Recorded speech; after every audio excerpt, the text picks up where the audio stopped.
Oui, bien sûr, bien sûr. Maintenant, le problème est que dans l'amitié, nous rencontrons beaucoup de circonstances, mais nous devons insérer l'amour dans l'amitié. Vous voyez, pour que nous puissions vivre aussi longtemps dans l'amitié et tout. Bien qu'il y a toujours des déceptions, ça ne manque toujours pas. Oui. On est humain. On est humain, il y a des trahisons, les humains sont ensemble. En tout cas, des déceptions ne peuvent pas manquer. Mais sinon, au jour d'aujourd'hui, on ne peut pas vivre seul, solitaire, on est là, non, non, non. Là, c'est précipité même la mort. Hein. Quand on est sans amis. Sans amis, seulement seul. En tout cas. Vous sortez, vous mangez seul, vous rentrez seul, vous allez à l'église seul, tout seul. Et vous n'aurez pas une longue vie. Et la plupart des relations amoureuses sont même basées sur l'amitié. Et la plupart du temps, c'est des gens qui étaient amis et qui ont appris à se regarder qui finissent toujours et tout ça. Et pour toi, Guérin, l'amitié, c'est passable ou on peut vraiment, c'est important pour toi? Je vais essayer de reformuler, je crois, une citation où on dit « On ne choisit pas ses frères, mais on choisit ses amis. » Ses amis. Et le fait même de choisir, c'est-à-dire qu'on a quand même une certaine forme de critères qu'on retrouve en une personne.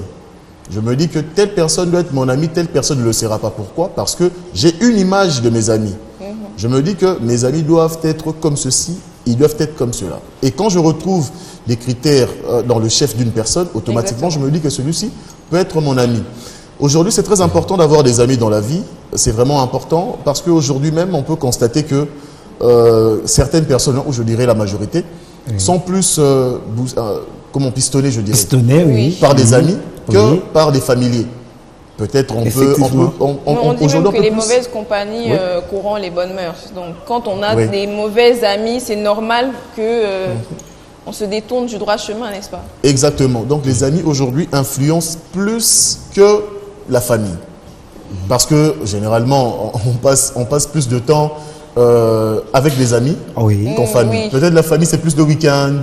C'est plus les jours du dimanche. Hein, et quand tout le monde est occupé, on se voit peut-être seulement le soir. Parce que tout le monde est déjà sorti pour aller à l'école le matin, papa au travail, maman aussi au travail. Exactement. On se voit seulement le soir. Et puis quand on se voit là, le soir, là, on est fatigué. C'est juste pour manger, discuter un tout petit peu, puis chacun va aller dormir. Qui a mangé ma viande? Pourquoi il n'y a pas de viande dans mon assiette? Or, les amis, on est avec eux dans nos milieux de service. Pour ceux qui étudient, bien évidemment, dans les universités, dans les écoles. On est tout le temps avec des amis. Donc, c'est très important. Et voilà même pourquoi il faut aussi être très regardant à ce qui concerne les amis.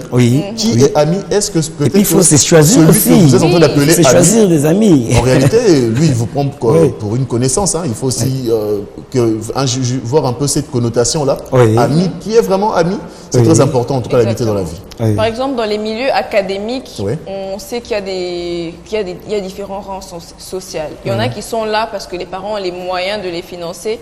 Et il y en a qui sont là parce que les parents comptent sur eux, justement. C'est eux l'espoir de la famille. Et ce genre de personnes, c'est très triste de les voir s'entourer de personnes qui ne viennent pas spécialement du même milieu social et qui n'ont pas la même mentalité. Parce qu'on peut dire qu'un riche et un pauvre peuvent être amis, parce que le pauvre, on va dire, va s'imprégner du circuit, du réseau de la personne qui est riche. Mais lorsque cette personne elle-même n'est pas consciente, elle va entraîner le pauvre 2 fois plus dans le gouffre.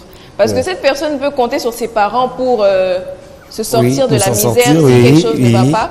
Alors que le pauvre, c'est lui l'espoir de la famille, justement. Et on le voit très souvent dans les milieux académiques. Des gens qui n'ont pas spécialement les moyens, qui s'entourent de personnes peu conscientes qui ont les moyens. Vous ne pouvez pas être ami. C'est ça le problème. Et là ça devient encore un autre... Donc, c'est-à-dire, il a double problème. Déjà, il y a un problème, disons, de financement. Et il y a aussi un problème de conscience. Mais on retrouve quand même aussi, parmi les... prenons le milieu académique, les étudiants, par exemple, qui sont aisés, on retrouve quand même ceux aussi qui sont conscients, qui ne se contentent pas seulement de ce que leurs parents de reposer sur les biens de Sinon, j'aimerais rajouter, dans des milieux académiques, des fois, ce ne sont pas des amis. Ils sont soit des connaissances, des camarades, parce qu'il y a une nuance entre amis, camarades, connaissances. Voilà. Ici, tout le monde est toujours... Ici, si tu dis à quelqu'un, ce n'est pas mon ami, c'est une connaissance, oh non, tu es méchant. Non, on n'est pas amis. Donc, dans des milieux académiques, là, on parle plus des camarades. D'ailleurs, ils ont l'habitude de s'appeler comme ça, camarades et tout et tout. Mais ce ne sont pas forcément des amis. Donc, pour être amis, c'est lorsqu'on se rapproche encore un peu plus, on partage des mêmes idéologies. Oui. Voilà. Dans ces cas-là, on peut parler de l'amitié. Mais deux fois, ce sont des camarades.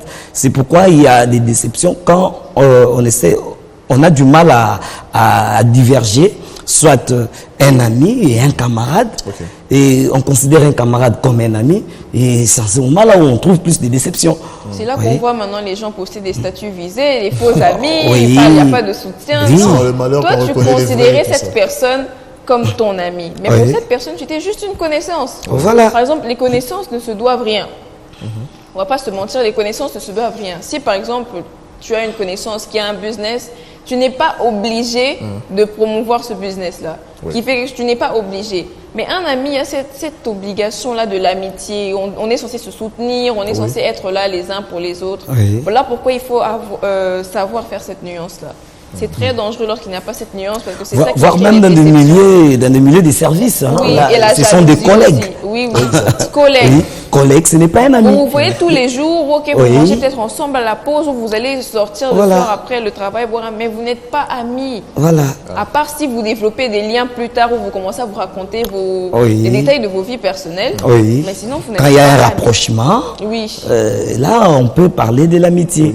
Mais dans tout ce que nous venons de dire ici, je pense que c'est très important que cette journée nous enseigne un peu à faire la différence de tous ces concepts. Amis, camarades, collègues, connaissances. Et c'est un peu de diversifier tout ça parce que aujourd'hui, plusieurs tombent, je peux dire, dans ce piège-là, de confondre une personne, en principe, qui n'est qu'une connaissance. Mais vous confondez la personne à un ami.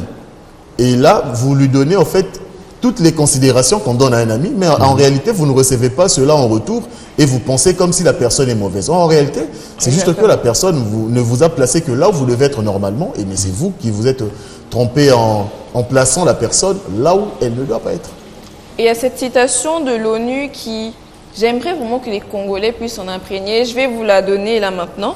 L'amitié entre les peuples, les pays, les cultures et les individus peut inspirer des efforts de paix et construire des ponts entre les communautés. C'est quelque chose que j'aimerais vraiment que les Congolais puissent se tatouer dans le cerveau. Parce qu'il n'y a pas d'amitié entre nos tribus et nos cultures. La première insulte que tu entends un motard dire à un autre motard qui conduit mal, t'as mon boyo. Alors que tu sais pas, c'était dans mon tété là. C'est peut-être, je ne sais pas, mon gars là directement, t'as mon boyo. Dès que tu vois quelqu'un qui refuse de partager, mon Congo vraiment ça ne va pas. Mais il y a même des gens qui disent Nalinga Rekolo en interne. Je ne sais pas les ressortissants de ce point-là. Il y a des parents qui interdisent même formellement. Donc toi, tu n'épouseras pas une femme louba. Tu n'épouseras pas un homme Congo. Ça existe. Ou si tu nous ramènes, en tout cas, on ne va pas donner notre bénédiction. Mais il n'y a pas d'amitié entre nous-mêmes. Comment le peuple va être uni? Or, tous nous avons la même origine. Le sang rouge, on est tous congolais, mais on ne peut pas à chaque fois s'attacher à des futilités. Parce que moi, j'ai dit que ce sont des futilités. Clairement. Et quand on se dit, voilà, moi je suis Louba, celui-là est Congo, celui-là est Ngala et tout. Tout ça, nous sommes des Noirs, nous sommes des Africains. Ouais. Parce que j'ai un ami, lui a toujours dit, quand on lui demande, bon, toi tu es de quelle tribu? Il dit que non, moi je suis congolais. Voilà, donc il n'aime pas qu'on lui demande s'il est de quelle tribu. Donc il s'est dit que non, je suis congolais. Alors, dès lors qu'il s'est dit, il se met dans la peau d'un Congolais, donc il considère toutes les tribus que non, voilà, je peux aujourd'hui m'attacher à un ami qui est de telle tribu. Parce que ça coïncide aussi avec l'amitié. Hein? Parce que l'amitié aussi, il y a certaines personnes qui se choisissent des tribus par rapport à l'amitié. Oui. Voilà. Par exemple. Non, moi, je n'aime pas les gens de l'Est. Tout ça, là même l'amitié aussi intervient. mais quelques-uns font ça, parce que j'ai quand même rencontré des cas pareils. Plusieurs le font, vous voyez, plus les étudiants qui viennent de l'intérieur. Alors, quand ils viennent à Kinshasa, ils se rencontrent entre eux. Ils savent comment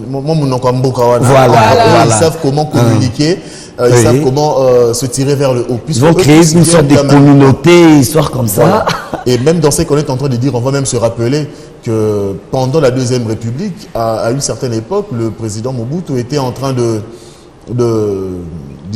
permuter un peu les gouverneurs. Exactement. Celui qui est ressortissant son idéologie du Congo central va se retrouver au Nord Kivu, celui qui est de l'Équateur va se retrouver au Katanga. C'était un peu aussi une façon de réunir un peu les provinces, de réunir les cultures. C'était aussi très important. Et là, je pense que même à cette époque, on ne tenait pas vraiment trop compte des tribus, des provinces, parce que celui qui vous gère n'est pas originaire de cette province. Exactement. Oui. Tout le monde était Je me rappelle quand j'étais à l'UNIKIN. Ce qu'on est en train de dire est très important. N'hésitez pas de partager le lien pour que de nombreuses personnes puissent entendre ça, parce que l'amitié entre les peuples est très très importante. On est sur Twitch, on est sur Instagram, sur Facebook, sous le nom de Direct TV Streaming. Je peux continuer. Oui, je disais, quand j'étais à l'UNIKIN, il y avait l'ISTEM qui était juste à côté. Et les étudiants de l'ISTEM, la majorité, c'était les ressortissants des Bandundu. Vous voyez? Et nous qui étions à l'UNIKIN, on avait l'habitude de taquiner les étudiants de l'ISTEM pour dire que non, voilà, comme ils viennent des Bandundu, la majorité, on donnait les cours de mathématiques à Kikongo. Pour dire que non, voilà, fléché, il met un diagramme. Donc on les taquinait comme ça là. Et des fois, ça créait un peu de mésentente. Voilà, c'est comme si on ne voulait pas des gens du Bandundu. Mais parfois, ça renforce aussi les liens. Ah oui. De taquinerie, ça voilà, renforce des liens. Donc tout ça, c'est parce qu'on se met déjà dans nos esprits. Voilà, celui-là est de telle province, celui-là est de l'autre. Donc, nous devons tous avoir une façon de voir les choses pour dire que non, voilà, tous nous sommes Congolais. Nous devons d'ailleurs nous côtoyer des différentes tribus pour s'échanger sur le plan culturel aussi. C'est important. Donc voilà, l'amitié c'est quelque chose de très important à ne surtout pas négliger. Pas seulement l'amitié en tant qu'individu comme ça, mais même dans les tribus, même dans les communautés. Il faut que l'amitié puisse régner, parce qu'aucun peuple ne peut évoluer dans la discorde. Si même le Congo a peut-être des problèmes aujourd'hui, même pas peut-être, c'est sûrement à cause de ce problème d'amitié. On n'est pas amis entre nous. On ne s'aime pas, on se critique constamment, on est tout le temps là, les uns contre les autres. S'il n'y a pas d'amour, il n'y a pas d'amitié, comment vous voulez que le pays puisse avancer? C'est déjà ça un problème. Il faut qu'il y ait l'humanité. Et en parlant d'humanité, aujourd'hui, ce n'est pas seulement la journée de l'amitié, c'est aussi la journée mondiale contre les traites des êtres humains. On a tous appris la traite des Noirs à l'école. C'est l'un des chapitres qui mettait un peu tout le monde un peu morose. On était là, comment les gens pouvaient traiter des humains de la sorte. Et aujourd'hui, il y a une traite différente. Il y a une traite différente, c'est la traite des Noirs qui essaient d'aller... Même pas la traite, c'est juste la traversée des Noirs qui essaient d'atteindre l'Europe dans des conditions terribles. C'est aussi une forme de traite, entre guillemets, parce que c'est le système que les colons nous ont laissé qui ont fait que l'Afrique ne se développe pas. Et du coup, les Africains essayent d'aller où il y a cette vie idéale et tout ça, et finissent par mourir en route. Il y a aussi plusieurs autres aspects, comme dans l'aspect du travail, où on voit des personnes enfermées dans les usines chinoises pendant de nombreuses heures, des journées à 16h, 18h, une pause d'1 heure et puis vous devez reprendre automatiquement. C'est aussi ça, les mauvaises conditions du travail, qui font que ce soit une sorte de traite. Les traites, c'est pas juste les bateaux. C'est aussi les mauvaises conditions de travail. Il y en a énormément ici au Congo. Énormément en tout cas. Énormément. Vous avez des exemples et tout ça. Parlons un peu selon ce que vous venez de dire. Je préfère quand même taire le nom des différentes entreprises. Évitons les problèmes. Mais seulement, je connais quand même quelqu'un qui travaillait, mais qui n'est plus là, qui travaillait dans une entreprise des étrangers. Il travaillait de 7h à 21h, tous les jours, jusqu'au dimanche. C'est plus de 8 heures de travail, ce n'est pas grave. Plus de 8 heures. C'est un ami et c'est comme ça, on se demandait même dans notre sillage, il ne se faisait plus voir. Mais puisqu'il travaille tous les jours, même le dimanche, il n'a même pas le temps d'aller à l'église. Pourquoi? Parce qu'il doit travailler tout le temps. Et ces gens-là, en tout cas, infligent à nos compatriotes congolais des situations qui ne cadrent même pas avec le code du travail. Et c'est vraiment très compliqué. C'est aussi ça, une forme de traite, en tout cas. Il y a beaucoup de personnes quand même qui sont victimes de ça, surtout dans le milieu professionnel. Ça en fait quand même le trou.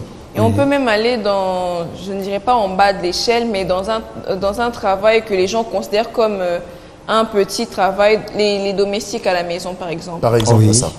Vous allez demander à maman Gertrude de venir à 6 heures parce que les enfants vont à l'école à 8 heures. Du coup, maman Gertrude est là déjà à 6 heures. Elle s'occupe des enfants. Après, elle va au marché. Après, elle fait la maison. Au lieu de finir à 17h, 16h, quand elle arrive, oh non, attends d'abord, est-ce que tu peux classer ça? Est-ce que tu peux classer ça? Normalement, ça, c'est des heures supplémentaires. Normalement. Effectivement. C'est des heures supplémentaires. Maman Gertrude doit être payée pour ça, normalement. Ce n'est pas vous lui demander de faire plus de 4 heures supplémentaires et vous lui donnez même pas un transport en plus. Sachant qu'à partir de 16h, 17h, 18h, le transport augmente. Le prix du transport augmente et c'est impossible de circuler avec le même montant qu'on avait prévu dans la journée. C'est aussi ce genre de choses où, dans ce genre de situation qu'on se demande, est-ce que l'humanité existe réellement? Oui, effectivement. Le problème est que les autorités de notre pays aussi doivent s'impliquer dans ça. Dans la régulation des heures de travail. Tout à fait. Parce que aussi longtemps qu'il y a un laisser-aller, il y a maintenant des patrons des entreprises qui font des choses telles qu'ils veulent et ils font travailler les gens au-delà des heures recommandées par la loi aussi. Sans les et payer. il n'y a personne qui doit leur taquiner encore, leur faire pression. Voilà. Donc, la traite, oui, bien sûr. Donc, nous, je vais donner un exemple. Par exemple, dans l'enseignement. Oui. Vous voyez un enseignant qui enseigne, il quitte la maison à 6 heures pour quitter l'école à 15 heures, par exemple. Mais à la fin du mois, il a un maigre salaire qui ne lui permet même pas de nouer le début du mois. Vous voyez, tout ça aussi. Parce qu'un enseignant qui dépense plus d'énergie, il travaille plus. C'est eux qui forment la population. C'est eux qui forment les ministres aujourd'hui, les présidents. Voilà. C'est vraiment inconcevable de se dire qu'aujourd'hui, un enseignant ne peut pas manger correctement, alors qu'un ministre mange de manière à jeter la nourriture à la poubelle, alors que c'est grâce à l'enseignant qu'il est là aujourd'hui. Il fallait d'abord commencer par là. Donc, essayer un peu d'améliorer la vie de nos enseignants pour que demain, nos enfants puissent avoir une bonne formation. Un enseignant qui a faim, affamé, et pensez-vous qu'il va donner son énergie pour former les enfants de nous autres ici? C'est là qu'on voit les enseignants très colériques. L'enfant répond mal une fois à genoux. Oh, il n'a pas fait le devoir. Pourquoi tu n'as pas fait? Il gifle l'enfant automatiquement. Ah oui. Alors que ce n'est pas normal. On ne gifle pas les enfants des gens à l'école. Ils sont venus pour apprendre, pas pour se faire taper ou je ne sais pas quoi. Voilà. D'ailleurs, on interdit ça actuellement, des punitions corporelles. C'est strictement interdit. Alors, nous demandons aussi que l'État puisse aussi s'imprégner. La traite, ne voyez pas ça dans d'autres angles que nous connaissons. Oui, mais nous devons voir ça. Oui. Ce n'est pas toujours ça. En tout cas, c'est aussi ce genre de c'est là dans tous les secteurs. Même l'angle dont vous faites allusion est toujours en application jusqu'à présent. Tout à fait. Certainement, donc il faudrait peut-être prendre ça dans presque tous les angles nécessaires. Oui. Et moi, j'ai d'ailleurs un constat. C'est quand même malheureux, mais j'ai quand même un constat qu'il y a certaines journées internationales qui ne sont pas prises en compte, en tout cas. Ce qui est d'actualité, c'est Journée internationale de la femme, Journée de l'enseignement, du travail. Mais il y a aussi des journées internationales qui sont en tout cas importantes, en tout cas. Par exemple, la journée d'aujourd'hui, qui, je crois, depuis 2005, ça a été créé. Autrefois, je pense, c'était Journée internationale de la dignité des victimes et traite des vies. Surtout quand on entend Journée internationale de l'amitié, on se dit l'amitié, c'est à mettre à côté. Non. C'est vraiment important parce qu'aujourd'hui, il y a des gens qui sont des esclaves modernisés. Oui, exactement. Sous une autre forme. Autrefois, les esclaves, c'était avec des chaînes, on tirait, c'était la maltraitance physique même. Sous le soleil, en train de ramasser du coton et ce genre de choses. On coupait les travaux forcés. Des caoutchoucs ici en RDC, il fallait un quota, sinon on te coupe la main. C'est ça. Mais aujourd'hui, il y a maintenant une nouvelle forme de l'esclavagisme. Et il y a des gens qui sont traités en fait de cette manière-là, mais autrement. Moi qui l'ai l'eau. Mais ils sont quand même traités dans ce sens-là. Mais ils sont maltraités. Voilà. Ils ne mangent pas correctement. Nous avons quand même des ministères qui vont un peu ces genres de choses. Accentuer encore un peu plus sur la façon dont, surtout en termes professionnels, comme on l'a dit ici, les heures supplémentaires ne sont pas prises en compte. Une personne, comme je l'ai dit ici, par exemple, le cas de mon ami qui travaille de 7h jusqu'à 21h. Mais pour quel salaire d'ailleurs? Et jusqu'au dimanche, il travaille dans le même rythme. À part quand c'est spécifié dans le contrat. Parce que quand c'est spécifié dans le contrat, tu sais que tu seras là-bas de 7h à 21h, tu as prévu, tu vas t'organiser, tu vas faire plusieurs choses. Mais quand c'était écrit, par exemple, de 7h à 15h, vous me faites rester jusqu'à 21h. Ce n'est pas normal. Bon, même si c'est écrit, je pense que même le contrat doit être conforme au code du travail. Il faut un salaire conséquent aussi. Parce qu'on peut dire que tous les métiers sont faisables quand il y a un salaire conséquent. Oui. C'est pas pour rien qu'on demande aux gens d'avoir, par exemple, je préfère taire le nom, encore une fois, les entreprises d'un certain groupe de personnes en RDC ont la réputation de maltraiter leurs employés lorsqu'ils travaillent. Et non seulement ils sont maltraités, mais ils sont incroyablement sous-payés. Okay. On voit des gens avec des diplômes arriver chez eux et ils proposent un salaire de $200 pour un métier qui mérite au moins 5 000. Et ils te diront, oui, mais si tu n'as pas envie, tu peux laisser. De toute façon, il y a plusieurs personnes qui veulent le poste. Alors que tu es peut-être la seule personne qu'ils ont interviewée dans la journée. Ils savent peut-être qu'aujourd'hui, le travail est très difficile. Très difficile à trouver dans le pays, bon, ils te proposent un maigre salaire. Bon, tu n'as pas de choix. Il y a les autres qui en veulent. Hein. Tu peux partir, les autres peuvent venir prendre ça. Donc, voilà. Et on a l'impression que les gens donnent plus que ce qu'ils reçoivent. Exactement. En réalité, par exemple, dans le cas des professeurs, qu'on appelle généralement les messieurs. Les messieurs, à l'école primaire, oui. Les profs. Vous voyez un peu que ces gens-là, ce sont eux qui encadrent les enfants. Ce sont eux qui, je dirais en quelque sorte, donnent de l'intelligence aux enfants. Mais seulement une personne comme ça, qui prend tout son temps pendant 9 mois en train de donner cours à un enfant, pour qu'il reçoive $50 à la fin du mois. Vous voyez que ça ne cadre même pas avec ce qu'il donne à l'enfant en réalité. Parce que là, c'est pour toute une vie, c'est que l'enfant reçoit. Mais lui, en retour, qu'est-ce qu'il reçoit, lui? C'est compliqué. Vraiment. Et on peut voir dans certaines écoles aussi les préfets, les directeurs et ce genre de personnes qui insistent vraiment, tu dois absolument finir de corriger les copies avant de quitter l'école. Alors que l'enseignant peut partir avec les copies chez lui. Effectivement. Il peut partir avec les copies chez lui et les corriger à la maison, mais on dit que le travail c'est fait à l'école, c'est pas à la maison. Il est venu à l'école, c'est pour travailler. Il doit terminer les travaux à l'école et puis... Mais supposons que sa journée sur le contrat, c'est écrit de 8h à 15h et que lui, il donne cours de 8h à 15h. Il est obligé de partir avec les copies chez lui. Il y a des moments de pause. Bon, on peut pas donner cours de 8h à 15h quand même. C'est tenir debout comme ça. Non, là, c'est des trous. Donc, ils mangent, ils se reposent. Oui, il y a quand même un temps de repos qu'on donne aux enseignants. Les temps de revoir leur préparation, préparer des cours du jour suivant. Tout ça, oui. Le problème est que nous devons tenir compte des conditions de vie des enseignants. C'est ce qui est plus important.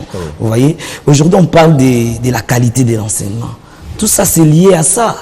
Vous voyez, un enseignant qui est mal rémunéré, pensez-vous qu'il va donner le meilleur de lui? Non, je ne pense pas. Donc, nous devons, en tout cas, ça cadre avec ce que nous sommes en train de parler. Vous voyez, un enseignant qui reste impayé pendant autant de mois.